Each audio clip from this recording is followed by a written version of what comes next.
Welcome to Sherry Nichols Live, where we are committed to helping women connect with their diamond power. And today we are going to be looking at how to take that a step further and create connections with not only the higher power and infinite love, but with others as well.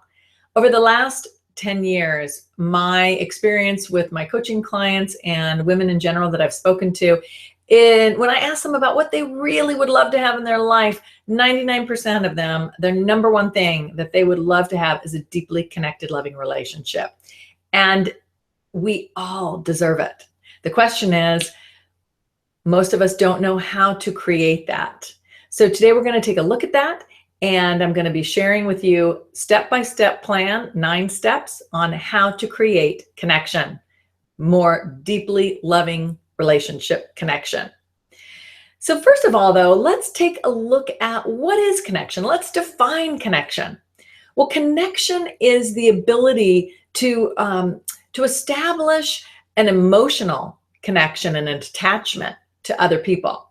It's where you feel like you can really talk to somebody on a deep level, sharing your emotions, your feelings, your dreams, and not have the fear that you are going to be rejected.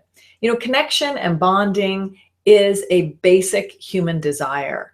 We, all of us at our core, have this relational need to connect. Without solid connections, our soul withers and it becomes tangled in psychological and emotional problems. Our soul, to expand and to grow, it needs to connect with a higher power. It needs to connect with others so that it can grow.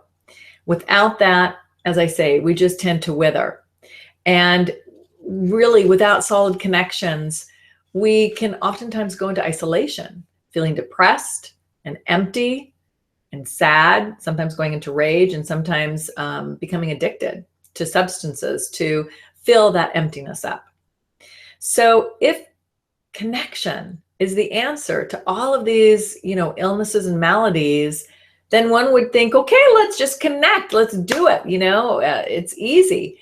But the reason that most of us don't find it easy to connect, it basically goes back to our roots. If we grew up in an environment where there was criticism or judgment, or if there was abandonment, or if there was a feeling that there was resentment for our even existing, then it was very difficult for us to develop some key components of connection, and that is trust and vulnerability. Those two things, trust and vulnerability, are essential to connection. And so in order to feel safe to do that, we have to learn, it is possible to learn how to create trust and vulnerability if we were not raised in an environment where we just naturally developed that. So that's the great news. And so the first thing that you want to know as far as how to rewire, how you can really turn this all around, is pretty simple. It's just shifting your focus. So that means shifting your focus to good memories and knowing that it's possible to make more good memories, shifting from looking at the bad to looking at the good, because wherever we put our attention, it expands and it grows. The other thing that we want to look at today that will really give you the skill set are the 9 steps on how to create connection. And I want to share this. It comes from the brilliant work of Dr. Henry Cloud. And the first step being really realizing that you have a need to connect, that you don't have to be an island, that the human soul has that deep desire to make connection. The second step is basically to move towards others and also to allow yourself to be vulnerable. Now, most of us have made movements towards others.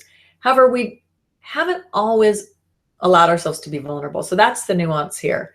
You want to allow yourself to be open. And in doing so, that might mean that you're opening up for criticism or judgment.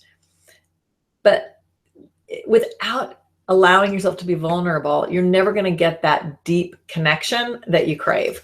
So that's essential. The third step is to challenge the distorted thinking. That's thoughts like I'm not lovable, or everyone leaves. These thoughts actually block you from connecting, and they just keep you repeating the past. The fourth step is to take risks. Yes, when opportunity knocks, and it does throughout our life, opportunity knocks on our door. But the question is, do we open that door and let that opportunity in, or do we keep it closed with our resistance to, connection and attachment and relationship because of our fears and whatever other ideas we've got that have us wanting to just kind of isolate and protect ourselves.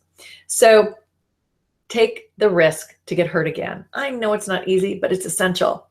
The next step is to allow dependent feelings. Oftentimes, especially as women, we build up this wall, this protective wall, this armor, and we want to allow that to crumble and become dependent on somebody else. Because when we do that, we allow our heart to soften. And when it softens, that opens us up more and enables us to create that closer connection with somebody else. The sixth step is to be aware of your defenses against attachment. You want to be able to spot your patterns, all these old patterns that keep repeating themselves, and you want to take responsibility for them. And this is super exciting because it's in this moment that you can actually create change and transformation. So when that old pattern comes up, just have your radar out, be the best detective you can be and notice it and take that opportunity to lean into it and stop it. Put a stop sign if necessary. This works a lot with my coaching clients. They'll put a stop sign in their mind, and when something comes up that is not serving them, they literally say, okay, I'm going to stop this right now, and I'm going to choose a more empowering thought, a more empowering way to be, and step into a new pattern that's going to serve my dream. The seventh step is pray and meditate. Really pray to know what it is in your heart that is blocking you from having that close connection. Allow it to rise up, to be seen, to be healed so that you can move on. The eighth step is to ask for help. Ask from a higher source, whether that's God or the universe or whatever you are connected. For me, it's God, but whatever it is for you, ask for help. That you might also want to ask for help from friends or family, but be willing to open up and to share, whatever it is that's on your heart or a fear that you might have, and just allow that connection to happen. The last step, the ninth step, is say yes to life. When we hide with our defense mechanisms and we avoid intimacy and we make excuses, we are saying no to life. You want to say yes to life. And that might mean that if you ask somebody how they're doing, that you are fully present for them and you are empathetic. It might mean when they ask you how you're feeling, that you are really authentic and sharing where you're at. It might mean that you're sharing a fear, as we talked about in one of the earlier steps, but you're opening up and you're saying yes to life. So my challenge to you today is, what is one step you can take today to say yes to life and do it? That concludes the 9 steps of how to create more deeply connected, loving relationships. Now, I would love to hear from you. So head on over to SherryNicholsTV.com and let us know by posting a comment. And while you're there, sign up for the email list and become a Sparkle Insider, and you will receive the Sparkle Belief as well as an audio meditation, how to connect with your diamond power. Remember, stay connected to your diamond power. It is the light within you. It is the greatness within you. And infinite love is available to you right now, every moment of every day. Until our next episode, wishing you infinite love. Bye now.